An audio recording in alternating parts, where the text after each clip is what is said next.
allá con nuestra siguiente entrevista. Ya nos acompaña Andrés Jaramillo. Hola Andrés, ¿cómo estás? Qué gusto verte. Javi, a los tiempos. A los tiempos. Yo les comentaba que nos conocemos desde la universidad y hay algo que están haciendo ustedes desde la organización a la que tú perteneces que ha resultado altamente interesante y es el comportamiento de los candidatos en redes sociales después de un suceso, después de un disparador, digamos. ¿Cómo ha sido la evolución de la segunda vuelta con los candidatos a la presidencia de la República? Gracias, Javi, y a todas las personas que nos están escuchando. Bueno, hemos hecho realmente un análisis de la conversación digital, no solamente de las redes sociales, y es importante aclarar esto porque a veces nos quedamos con Twitter, cuando Twitter se ha convertido ya en una parcela muy pequeña de la esfera digital. De hecho, uno de los descubrimientos que hemos hecho en este análisis es que TikTok se ha convertido en la red social más relevante para hablar y para consumir política en la campaña electoral, que es algo que no pasaba antes. Pero claro, de alguna manera esto nos ha ido marcando lo que ha pasado a lo largo del tiempo y vemos que en esta segunda vuelta electoral, en términos generales, ambos candidatos han perdido posicionamiento digital, es decir, no han logrado mantener viva esa llama electoral con las audiencias. Y en la última semana, lo último que vimos es que algunos de los mensajes que a mí personalmente no me gustan, pero que al parecer sí ha causado efecto en redes sociales o en la conversación digital, como tú dices, es el por el bien de todos de Luisa, por ejemplo. A mí me suena a amenaza, pero no es amenaza, es una propuesta de por el bien de todos. Ese ha sido un disparador importante. Y quizás ver cómo ha mutado el mensaje, porque vemos que pasamos del recuperar la patria, que era en un tono de pasado, era en un tono de evocar, digamos, a todo lo que fue en su momento la Revolución Ciudadana, se jugaba incluso con la figura del expresidente Rafael Correa, y pasan a un momento en que es más de esperanza, más de futuro, y en donde ya no resalta tanto, no sé si tú has notado que ya le han bajado 2 rayitas al expresidente Rafael Correa, y se empieza a remarcar la figura de la candidata Luisa González. Entonces, si bien no es un eslogan de campaña, que podría ser un análisis de caso o de clase, pero sí es claro, es directo y te manda un mensaje que de alguna manera está acorde a cómo se ha modificado la campaña de Luisa González en la segunda vuelta hacia esto. Algo más positivo, algo más de esperanza y menos belicoso. Y eso ha causado un efecto positivo, al menos en el diálogo digital, escuchar a una Luisa González que hable más. Es decir, la Luisa González de primera vuelta no es la misma de segunda vuelta. ¿La Luisa González de segunda vuelta ha causado el efecto que espera su candidatura? Sí, evidentemente. Hay, digamos, un parámetro de la escucha social que es el sentimiento que se genera alrededor de la conversación. Y vemos que Luisa, a diferencia de Daniel Noboa, en este momento tiene un mayor sentimiento positivo que el sentimiento negativo que genera. Y eso es interesante porque recordemos que Daniel Noboa empezó en cambio al revés. Empezó con mayor positivo y hoy está cargando más negativos. ¿Por qué? Básicamente por los errores que han cometido a lo largo de la campaña electoral, pero también porque sus vicepresidenciables han brillado más que los presidenciables y no precisamente de forma positiva, ¿no? Claro, desafortunadamente en realidad su papel ha sido penoso, ¿no? El diálogo con respecto a vicepresidentes, ¿qué dice de Abad, qué dice de Arauz? Bueno, en el caso de Abad, quizás se ha logrado colar con más fuerza en la conversación de Daniel Noboa porque ha sido más recurrente. Es decir, el hecho de que le hayan enviado al exterior para poder hacer, digamos, actividad allá, no frenó las declaraciones polémicas que ha generado. Y de hecho vemos que en el caso de Abad, el elemento, la declaración que más impacto negativo tuvo fue la relacionada con esta idea de que la educación, la salud y estos sectores básicos fundamentales del Estado pues tienen que ser privatizados y quizás eso ha sido lo que más ha golpeado. Pero el tema es que haya sido más recurrente, ha tenido más espacios de declaraciones que han generado polémica. Esto de relacionar el tema de la belleza con el marxismo o incluso las propuestas de productos comunicacionales que ha hecho, ¿no? La vimos hace poco cuando se iba a Estados Unidos a ver a los migrantes poniendo un cuy en la maleta, que no terminamos de entender qué es lo que quiso hacer con ese video. Y esto finalmente, que creo que es la pregunta más importante, ¿esto cómo incide en el 15 de octubre? estas conversaciones, que pueden ser variantes, ¿no? Que va un día, que va el otro, terminan siendo decisivas a la hora de la votación del domingo 15. Sí, sí, Javi, y quizás hay una aclaración que es fundamental. Esto no es intención de voto, no es intención de voto, eso se lo trabaja con otro tipo de estudios. ¿Qué es lo que nos permite esto? Analizar la conversación para saber si alguna acción le fue bien o le fue mal, para prevenir crisis. Mira, y en este sentido, brevemente, lo que pasó con la candidata Luisa González cuando mencionó el tema de las condiciones de vida de Venezuela y las comparó con Ecuador. Ese 7 de septiembre, la crisis empezó a las 10 de la mañana y se vio que se convertía en una ola imparable hacia el mediodía. Es decir, a esa hora, con la escucha social, ya podíamos identificar y se pudo haber de alguna manera contenido esa crisis. Pero esperan hasta la tarde, noche para justificar, ni siquiera con una respuesta que pueda contener, y ya se vuelve un tema que no se pudo sostener, a tal punto que hubo más de 9,000 menciones negativas por esa declaración, apenas en esas horas que se desarrolló el evento, y en toda la semana se acumularon más de 20,000 menciones negativas.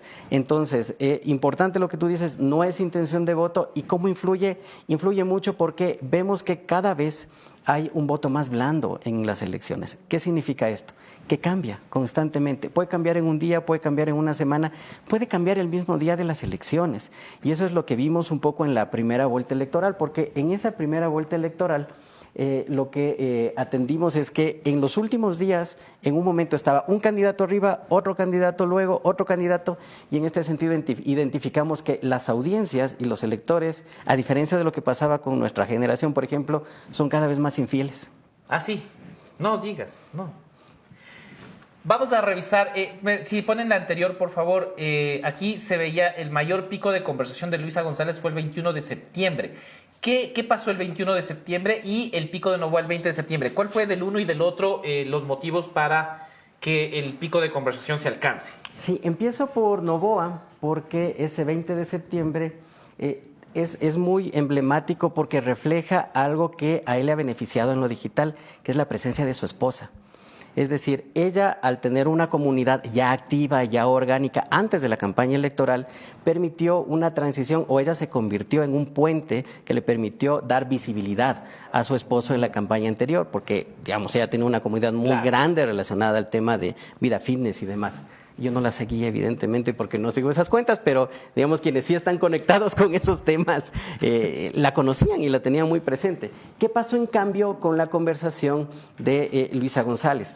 Mira, en TikTok especialmente hay una tendencia en la cual se publican videos de supuestos videntes o de personas que leen el tarot, y uno de estos videos precisamente hablaba sobre las posibles o los posibles resultados de las elecciones, en donde se menciona precisamente a ambos candidatos. Entonces, esto le permitió que haya una mayor atención y conversación de las audiencias. Pero no fue algo de ellos entonces, es algo... Ni siquiera de ellos. Y fíjate que estamos viendo además que la gente, los ciudadanos, están interviniendo como productores de contenidos. Uno de los elementos que registramos nosotros en la primera vuelta electoral es que muchos de los videos recontra súper producidos de Jan Topic no tuvieron tanto alcance o no tuvieron tanto impacto como los videitos que hacía la gente que estaba con él, que no era parte de la campaña, que eran ciudadanos, que tomaban esos videos y los tropicalizaban y los convertían en sus teléfonos, en sus plataformas. Como el video de la policía, de la super policía de Giván que decía Jan Topic. O cuando se hizo el video de la producción en la frontera, cuando se instalaron los inhibidores en la cárcel. No tuvieron tanto impacto como los ciudadanos. ¿Y qué nos está diciendo esto? Que las personas quieren ser parte de las campañas, no quieren ser solamente receptores de los mensajes.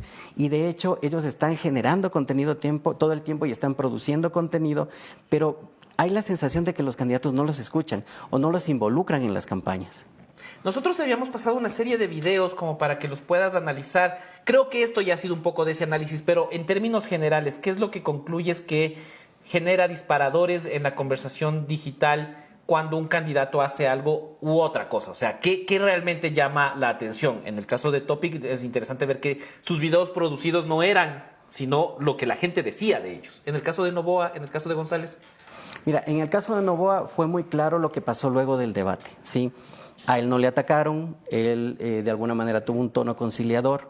Y eso permitió que efectivamente él tenga el mayor pico de conversación digital en ese momento. El segundo pico de conversación digital son los videos de su esposa, en las que ella interviene y de alguna manera presenta ante la comunidad digital a su esposo.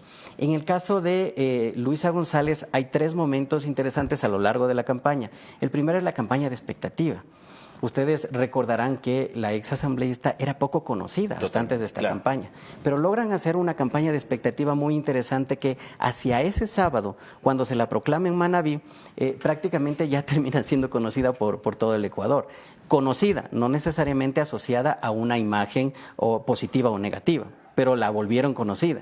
El segundo pico tiene que ver con la campaña, esta famosa campaña de los borregos, que fue muy disruptiva en el sentido de que se utilizó por primera vez inteligencia artificial, apeló al sentimiento, si bien es cierto, también fue criticada, hizo que conversen sobre esa campaña. Entonces fue un segundo pico interesante que... ¿Pero fue negativo o positivo más la respuesta de esto? Porque esto ha sido ha generado debate, ¿no? Sí. Nosotros lo analizamos y nosotros testeamos eso y vimos que tuvo mucho éxito en el público al que estaba dirigido. Es decir, eso no estaba dirigido a los indecisos o estaba dirigido a los anticorreístas. Estaba dirigido a aglutinar a las fuerzas que estaban cercanas al correísmo y que necesitaban precisamente lograr una sola fuerza para encarar la campaña electoral. Pero además a sabiendas de que en la primera vuelta el voto duro les alcanzaba para pasar a la segunda.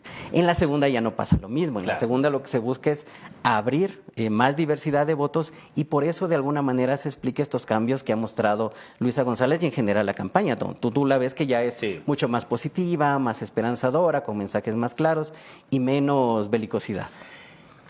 Hay una pregunta que en realidad yo siempre he creído que las redes sociales no deberían ser el único eje de concentración de los candidatos porque sigo creyendo que los recorridos son los que terminan decidiendo. ¿Esto es así todavía? O sea, ¿la campaña en redes sociales alcanza o en lo digital, para ampliar el espectro, alcanza para llegar a ganar un cargo de elección popular? No, yo coincido plenamente contigo, Javier. Las redes sociales, la esfera digital, no ponen ni presidentes, ni asambleas, ni autoridades, pero sí te pueden tumbar la candidatura. Y por eso es importante tener una gestión adecuada de esas redes sociales, como, por ejemplo, con la escucha social. Mira, antes las campañas y las decisiones se tomaban en función de la experticia, de la experiencia, de lo que te decía el círculo cercano, o incluso de lo que en algún momento soñaba alguno de los consultores en la madrugada. Hoy tenemos datos, podemos tener datos para tomar decisiones sobre eso, ¿no? Y cambiar. Y en tiempo real. Entonces ya tenemos, digamos, esta capacidad para poder analizar en tiempo real todos estos elementos y es importante utilizarla. Y de hecho, si me permites, Javier, la siguiente semana nosotros vamos a hacer el lanzamiento de un ebook. Se llama Batalla Digital. Creo que tenemos la portada por ahí que les enviamos. Sí, la primera imagen creo que es... La última, me parece que es la última. Y este libro, que va a ser además de libre acceso, absolutamente gratuito, nosotros hemos tratado de abrir los datos, que por supuesto tienen un costo, pero hemos tratado de abrir los datos a todo el público. Y este libro lo vamos a presentar porque recoge todo lo que pasó digitalmente, todo lo que se midió digitalmente en la primera vuelta electoral. Así es que estaremos gustosos de compartirle a la post y también pues compartir con la audiencia estos avances que hemos hecho. Dale, te quedo debiendo la portada porque veo que no la pasaron, pero muchísimas gracias y aparte estamos pendientes de eso porque el debate, la conversión, incluso no solo es para los candidatos, también es para nosotros. A mí me llena de alegría, más allá de que haya perjudicado o haya generado comentarios negativos para una de las candidaturas, que las horas en las que tú dices que un video comenzó a alcanzar su pico son las horas en las que publicamos ese video. Entonces, exactamente. El trabajo nuestro, el trabajo de la posta como medio de comunicación también veo que genera mucho eso y eso también nos ayuda a nosotros a revisar esa data y ver por dónde estamos yendo bien, por dónde estamos yendo mal, sobre todo considerando que somos un medio nativo digital. Mira, además, ¿en qué plataformas? ¿A qué hora? ¿Qué días? ¿Quiénes son las personas que también se están involucrando en esas conversaciones? Entonces digo, hay mucho potencial para utilizar estos datos que apenas los estamos empezando a descubrir en Ecuador porque son fundamentales. Es Andrés Jaramillo, consultor, analista político y cabeza ahora de, ¿cómo se llama la organización? Content Manager Ecuador. Content Manager Ecuador. Muchísimas gracias, Andrés. Javier. Qué gusto haberte tenido por acá. Vamos a avanzar. Ya